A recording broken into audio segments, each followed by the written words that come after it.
rahmah for himself, because this is his inmost nature. The first name which he chooses for himself in his final revelation is the Rahman, and the second is the Rahim. Now, it is part of the quality of modernity that we have forgotten that, and that we have become preoccupied with what is peripheral. And we forget that everything in history and everything in geography and everything in the world is merely, however dimly we ourselves as fallible human entities may perceive it, is an expression of the pure rahmah of Allah subhanahu wa ta'ala, because that is his essence. Everything else is one of the a'rab, is contingent, fleeting, passing, necessary given the diversity of the created order. But what is pure and what is lasting is the name Ar-Rahman.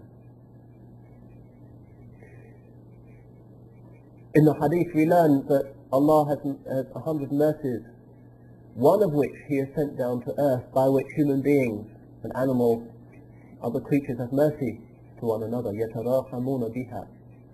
And he has stored up 99 mercies by which he will show mercy to his believing bondsmen on the Yawm al-Qiyamah. And the theomorphic nature of the Rasul alayhi salatu wasalam is shown no more clearly in his quality of rahmatan lil alameen. The name of God to which he is most directly attached is the essential name of God, which is the divine rahmah. وَمَا أَرْسَلْنَاكَ إِلَّا رَحْمَةً لِلْعَالَمِينَ. Now, looking at the Muslim Ummah today, you'd have thought that we had somehow erased that from our copies of the Qur'an, and that we had erased the verse كَتَبَ عَلَى نَفْسِهِ الرَّحْمَةِ from our copies of the Qur'an, and that we have forgotten that the divine nature is purely good, because it is pure light, and light is goodness. And there is no evil in the divine nature.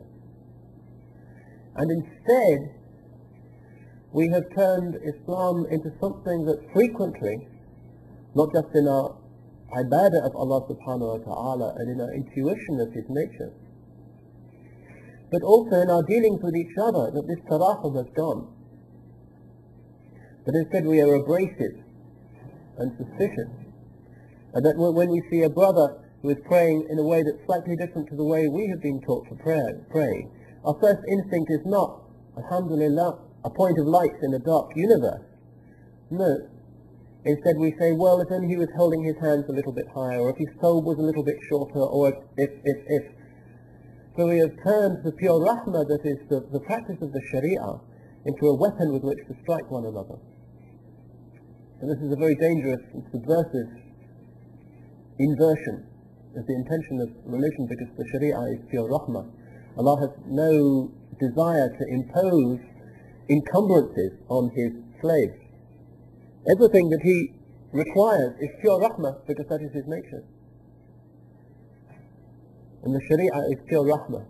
Occasionally we may not perceive that, but what we know for sure is that this comes from a Lord who has no interest in us save in bringing us to what is in our best interest.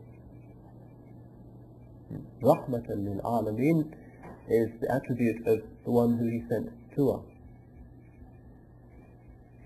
Now, the modern world, which has shaped this Muslim forgetfulness of the principle of rahmah, and which it is one of the objectives, indeed the chief objective of Islamic education to reclaim, is all about a preoccupation with the world after the fall, this third fall which I referred to. The third fall comes about through forgetting meaning, or through the growing suspicion that there is no meaning, that all that exists is what can be touched and what can be felt and experienced and enjoyed. Now, this process is something that we have to understand if we are to understand what the agenda for an Islamic education that can bring us back to the Adamic possibility, might be in our present day, admittedly very difficult circumstances. One of the great failings I feel of us as Muslims in the West is that we don't really understand the West. We come here with some vague belief that, yes, this is a materialistic civilization, but it allows us to practice our religion. And the Quran says, وَلَا تَنْسَ نَصِيبَكَ مِنَ الدُّنْيَا, don't forget your portion of dunya, so why not get jobs here and further the education of our children and so on. But very rarely do we see any effort on the part of Muslims seriously to think about what this civilization is.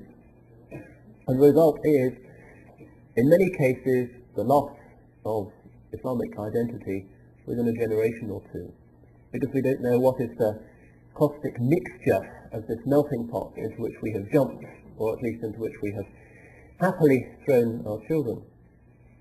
It's a religious obligation that we must know where we are, particularly for those of us in madhahib that generally do not accept the legitimacy of such a hijrah in the first place. The Maliki madhab, for instance, doesn't acknowledge it. You can't do it. You can't leave a land in which the adhan is heard everywhere for a land in which the adhan is tentatively heard inside mosques alone. Haram. Maliki ulama in Spain, when the Christians captured it from the Muslims, said, al-hijra wajibah, you have to leave for the Dar al-Islam. The only complexity there, of course, is that where is the Dar al-Islam nowadays? That's what might render our presence here valid. But in any case, we are here now. In many cases it was not our own decision. And we have to understand, as a matter of urgency, what are the guiding principles of the civilization which shapes the lives of those around us, and hence, whether we like it or not, inevitably shapes our own souls, because we are all, to a greater or lesser extent, westernized. We can't escape our environment. It's the human temperament and nature to be affected by those with whom we have dealings, by the shape of the buildings in which we live, by the technologies which we use. Nothing is neutral. Everything is culturally and religiously significant and coded and breeds the ethos of a particular worldview and civilization.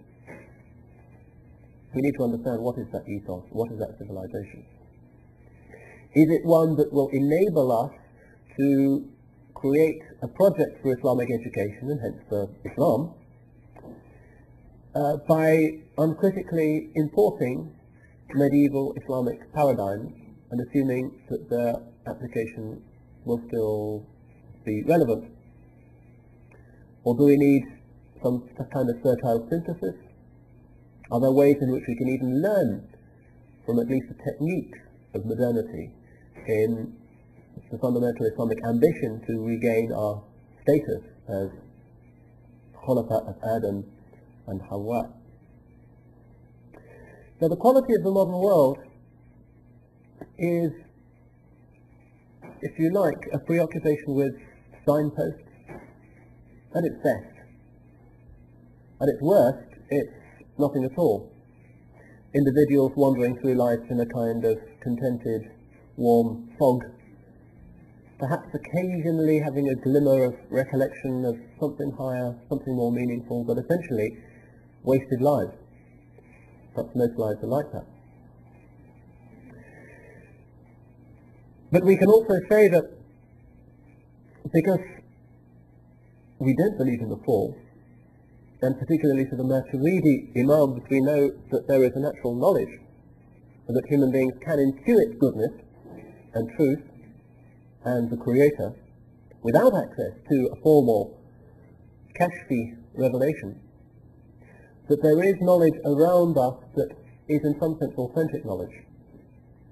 The Ash'aris would have problems with this, the Maturidis are much more comfortable with it. The Ash'aris, as no doubt you know, deny the possibility of natural knowledge and an intuitive knowledge of good and evil before wurud al-shara, before the advent of a revelation. The Maturidi Imams, this is perhaps the biggest distinction between the two Sunni schools of theology, say that, of course, there is natural knowledge. If the Quraysh didn't have some intuition of what was good and what was evil, the khitab, the address of the Qur'an to them, could have had no meaning.